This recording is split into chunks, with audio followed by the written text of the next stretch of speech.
I now give the floor to His Excellency Subramaniam Jaishankar, Minister for External Affairs of India.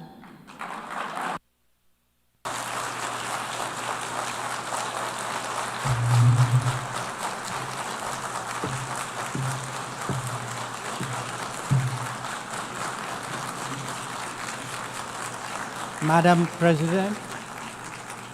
President, Excellencies, ladies and gentlemen, Namaskar from the people of Bharat.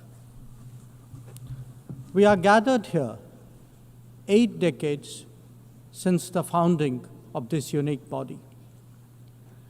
The UN Charter calls on us not just to prevent war, but to build peace.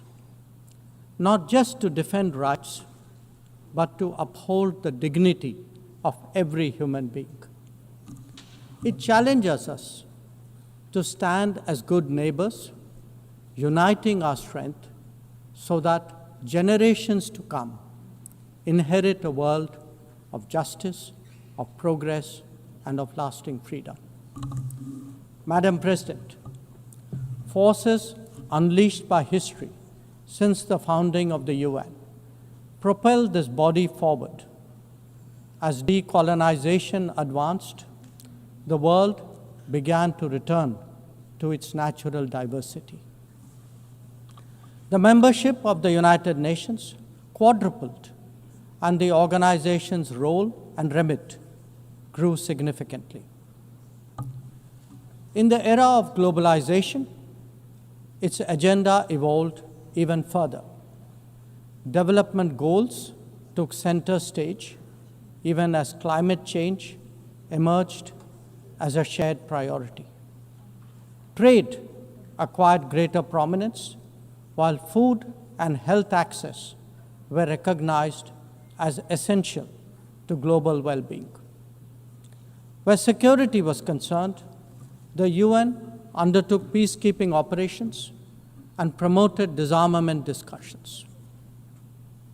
As a result, the UN became a natural platform to debate key global issues. Madam President, we must ask ourselves today, how has the UN lived up to expectations? And just look at the state of the world. There are 2 significant conflicts underway, one in Ukraine and the other in the Middle East, West Asia. Innumerable other hotspots don't even make the news. The slow progress of the SDG Agenda 2030 presents a sorry picture. On climate change, the reality is of recirculated commitments and creative accounting. If climate action itself is questioned, what hope is there for climate justice? When a once-in-a-century pandemic hits us, we saw open discrimination in access to vaccines and to travel. Energy and food security have been the first casualties of conflict and disruption, especially since 2022. Better off societies insulated themselves by having the first call. The resource-stressed ones scrambled to survive, only to hear sanctimonious lectures thereafter. When it came to trade, non-market practices gamed rules and regimes. The resulting concentration exposed the world to leveraging. On top of that, we now see tariff volatility and uncertain market access. As a result, de-risking is a growing compulsion, whether from limited sources of supply or over-dependence on a particular market. Economic concerns have other dimensions as well. Heightened technology control is one. The grip on supply chains and critical minerals is another. The shaping of connectivity is no less sensitive. Protection of key sea lanes has become a challenge.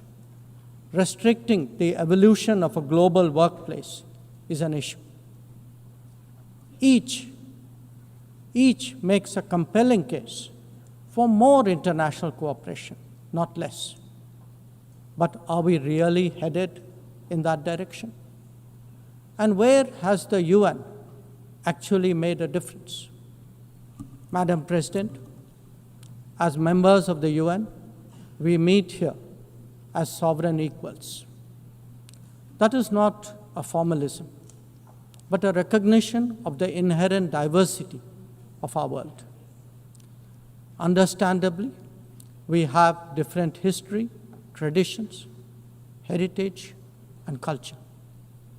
For them to coexist, for them to enrich each other, it is imperative that we foster understanding and respect.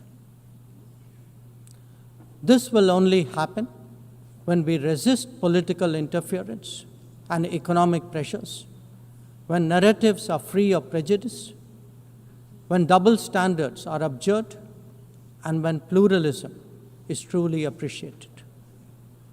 Madam President, Excellencies, while asserting our rights, we must also firmly face up to threats. Countering terrorism is a particular priority because it synthesizes bigotry, violence, intolerance, and fear. India has confronted this challenge since independence, having a neighbor that is an epicenter of global terrorism. For decades now, major international terrorist attacks are traced back to that one country. UN's designated lists of terrorists are replete with its nationals. The most recent example of cross-border barbarism was the murder of innocent tourists in Pahलग in April this year. India exercised its right to defend its people against terrorism and brought its organizers and perpetrators to justice. Because terrorism is a shared threat, Madam President, it is essential that there is much deeper international cooperation. When nations openly declare terrorism a state policy, when terror hubs operate on an industrial scale, when terrorists are publicly glorified, then such actions must be unequivocally condemned. The financing of terrorism must be choked, even as prominent terrorists are sanctioned. Relentless pressure must be applied on the entire terrorism ecosystem. Those who condone nations that sponsor terror will find that it comes back to bite them. Madam President, an objective report card will show that the UN is in a state of crisis.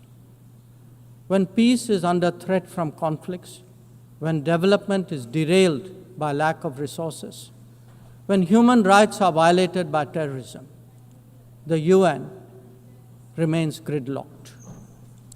As its ability to forge common ground diminishes, belief in multilateralism also recedes. Central to the erosion of the UN's credibility has been resistance to reform.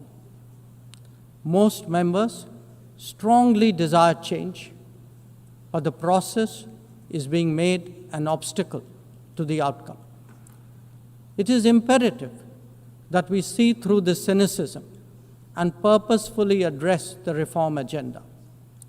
The historical injustice done to Africa should be redressed. Both permanent and non-permanent membership of the Council must be expanded. A reformed Council must be truly representative, and India stands ready to assume greater responsibilities. Madam President, today the predicament of the Global South is especially acute. Bharat under the leadership of Prime Minister Narendra Modi, believes that it has both a duty to contribute and an obligation to motivate. That is why we have undertaken more than 600 major development projects in 78 countries, as well as innumerable community-based initiatives. They range from large infrastructure to small livelihoods, from capacity building to people's welfare, from concrete assets to education and training. Turbulent times require that we step forward during moments of crisis. India has been forthcoming in that regard, especially in its immediate vicinity. Whether it is finance, food, fertilizer, or fuel, we have responded to the urgent requirements of our neighbors. Madam President, climate events and conflicts have created a demand for HADR assistance. Reflecting our growing capabilities, Bharat has endeavored to be a first responder. Be it essential medicines or relief supplies, the operations of a field hospital or limb fitment camps, these efforts covered 19 nations last year. The people of Afghanistan and those of Myanmar saw India extend its hand during recent earthquakes. Our efforts at ensuring safe commerce, combating piracy, and preventing attacks on shipping in the Northern Arabian Sea also bear mention. And the Indian tradition of UN peacekeeping operations continues in the Democratic Republic of Congo, in Western Sahara, Central African Republic, Golan Heights, Cyprus, Lebanon, Abyei, South Sudan, and Somalia. To put it clearly, our soldiers ensure peacekeeping, our sailors protect maritime shipping, our security counters terrorism, our doctors and teachers facilitate human development the world over, our industry produces affordable products, our techies promote digitization, and our training facilities are open to the world. These remain the core of our foreign policy. Madam President, each one of us has the opportunity of contributing to peace and prosperity. In the case of conflicts, especially Ukraine and Gaza, even those not directly involved have felt its impact. Nations who can engage all sides must step up in the search for solutions. India calls for an end to hostilities and will support any initiative that will help restore peace. The last decade in Bharat has also seen transformative changes due to the vision of Prime Minister Modi. Our digital public infrastructure has redefined governance and enabled delivery of public services on an unprecedented scale. Our startup ecosystem, innovation culture, and microfinance are changing the face of society.